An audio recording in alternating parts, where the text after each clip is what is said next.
Preheat your oven to 400 degrees and add 8 ounces of softened cream cheese to a mixing bowl. Also 1 cup of sour cream, and mix them together. Then add 2 cups of shredded cheddar cheese and 3/4 a cup of parmesan cheese. Now if you're going to use jarred jalapenos like I am, make sure you drain them well.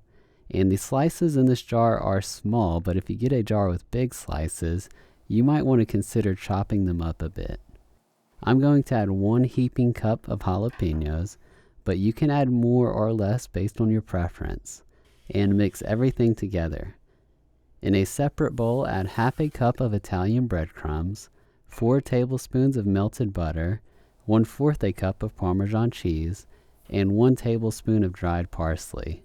Then mix it all together.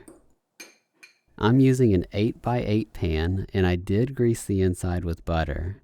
Scoop in the jalapeno mixture and spread it evenly. Then add the breadcrumb mixture and spread it evenly as well. Bake at 400 degrees for about 20 minutes or until it's golden brown. Serve it hot and enjoy. Please consider giving the video a like, and thank you for watching.